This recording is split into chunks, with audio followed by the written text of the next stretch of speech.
right, welcome to Pickleball for Life video.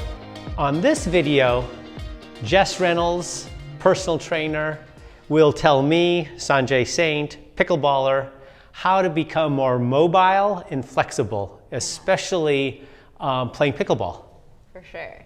So again, we're going to start with the most common needs that people have for mobility and flexibility, and you can always build from this, but these exercises that we're going to review are really low risk and they address all the joints in the body. So it's a nice way to get started if you haven't done a lot with flexibility or mobility, and you could actually use this as like a whole body mobility routine, and you would benefit greatly, and you would be not putting yourself at risk of injury, which is a major goal of ours in making the videos.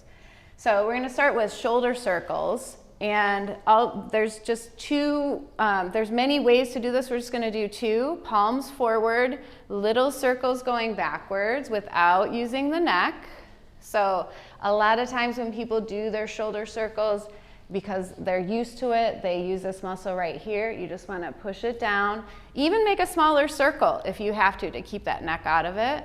You can do like 10 or 15, and then we're going to do bigger circles backwards too. And this is just to get the shoulders moving, activate the muscles across the upper back, which is a really common theme in mobility and posture, since so many of us have that forward slump. So that's the first exercise. And then we're going to move on to the neck. So for all neck exercises and stretches, mobility, you want to start very gently. That's like a major rule.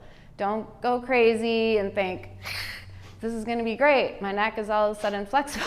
Like, just stay gentle, and you should have your mouth closed. So obviously I'm going to be talking, so mine can't be closed. But when you do this, because some of these muscles here that help move your jaw are also in need of stretch. So I'm going to face this way. Sanjay's going to do the same thing facing you. And all you're going to do is, keeping your eyes level with the horizon, turn your head with mouth closed as far as you can to the right without going like this or like that. Or if you're super competitive, turning your body. Okay, everything is straight. Turn to the right, and then with your eyes, look farther to the right as far as you can, and then turn a little farther, right? But don't go like this with your shoulder. Just keep everything neutral. And then slowly, keeping your eyes even, turn to the left. And then look with your eyes to the left. Turn a little farther.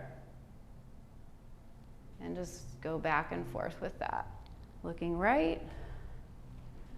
Turn and look. And turning left.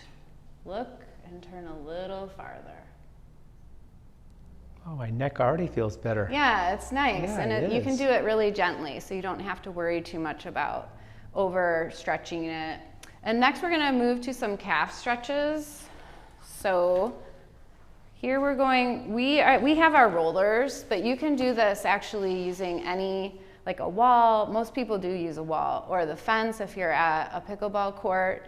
So there's two stretches we're going to do. The first one, you're going to reach pretty far back with your right leg and just push your heel down while you lean your body weight forward onto that left leg. You should feel a nice stretch in your calf on the right.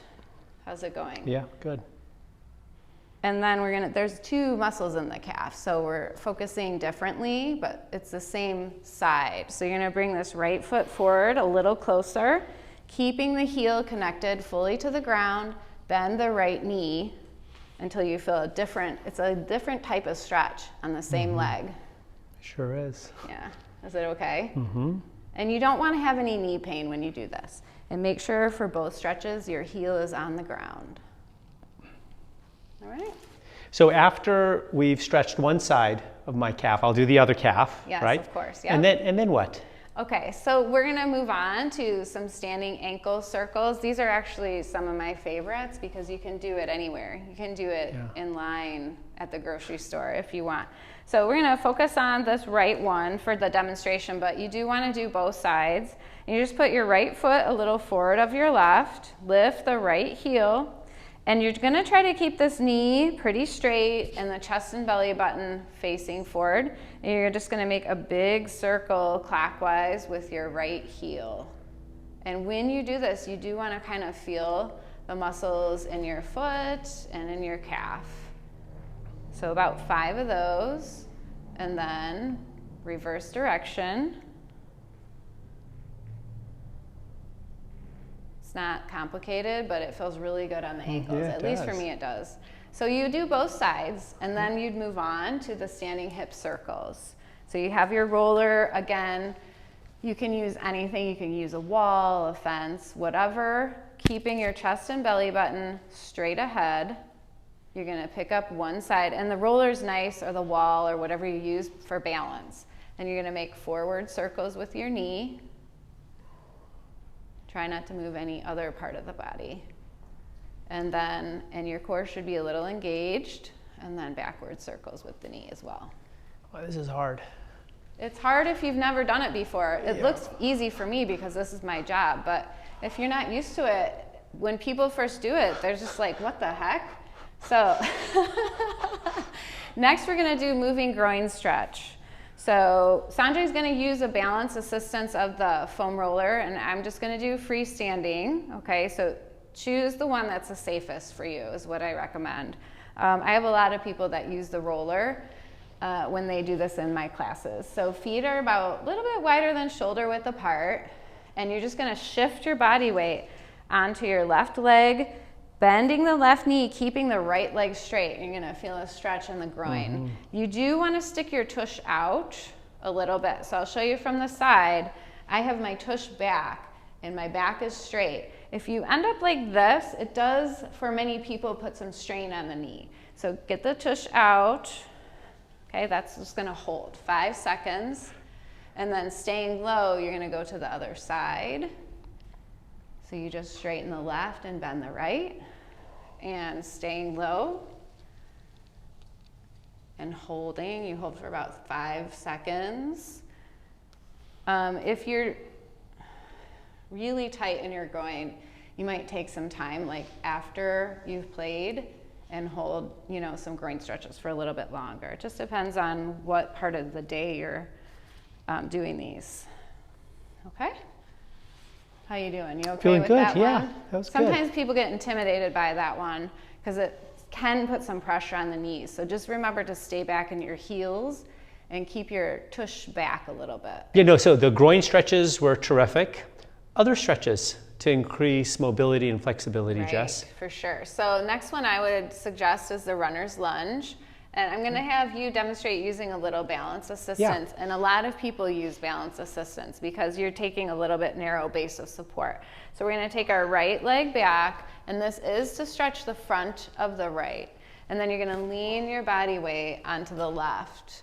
And everybody's different in terms of how much depth they can get from this stretch, okay? So you can hold this for about 45. Should my right heel be on the ground, or No, right it's heel not just is like up, it is? and Okay. your knee is pretty straight too. Okay. You don't have to lock it, but if it's bent like this, you won't feel as much of a stretch. So that would be the first. Okay. Good.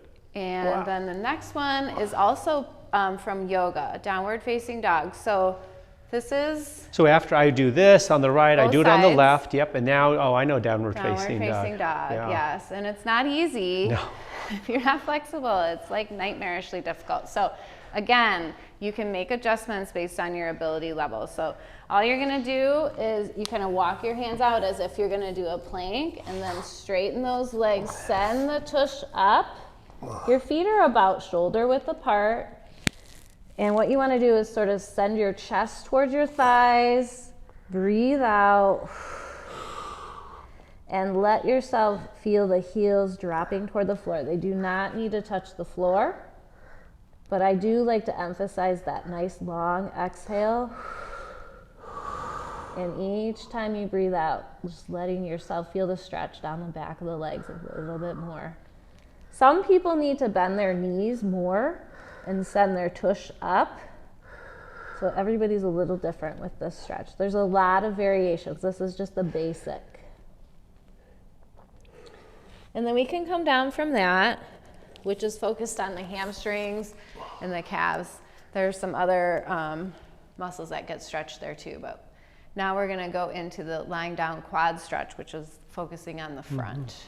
Okay, so Sanjay is gonna use a strap to help him grab his foot, and that is something that's really commonly needed. So you can use a strap or a towel or anything to help you. And there's 4 steps to this stretch. It takes a second if you're using the strap. So you're gonna be laying down, face down. You're gonna take your right hand back and grab your shoelaces on your right foot. The first step is just pull your right foot close to your tush. And then you're gonna push your knee away from your hip toward the back of the room. Almost, even if you can't actually move it, you wanna feel as if you're lengthening. Then you're gonna fire your glutes, which means squeeze your tush, and then you're gonna tuck your tail. And that will really make the stretch. It depends on your flexibility level. For some, it's nightmarish. For others, it's pleasant. You just have to find your space on the spectrum. Are you okay, Sam? I am. This is good. How long do I do this for? 45 seconds is a good rule of thumb for stretching. So after we'll do it on the right and then on the left. And now, is this next one going to be as difficult as the quad stretch? It is actually difficult. I hate to say it. All right. People hate this one too. Okay. But it's really beneficial. So you're going to come up from your quad stretch into table. Okay. Again, stolen from yoga. Arms straight down from shoulders. Knees straight down from hips. Neutral spine. If you notice yourself having an arch in the upper back or lower, you do want to try to correct it to the best you can. Tighten the core by drawing the navel in. Then you're going to lift up your right knee a little bit to the side, and you're going to make circles out to the side, 10 forward and 10 back with a really strong core. If your core isn't strong, you'll end up wiggling around quite a bit. You want to avoid that. And you got to keep a fair amount of weight on the right hand as well. So once you do 10 forward, you're going to do 10 back.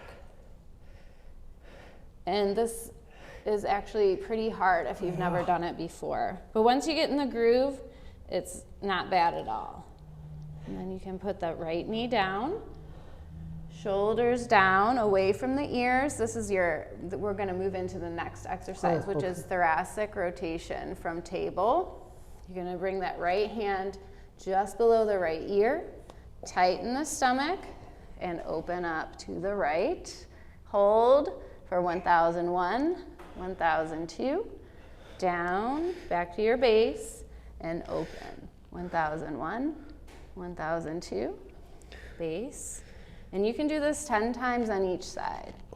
Some things you want to avoid when you're going up and down is pushing off this left arm and like thrusting it forward and activating that neck. Just keep a big space and focus on turning your chest versus doing stuff with your arms. Open and hold. Down to base.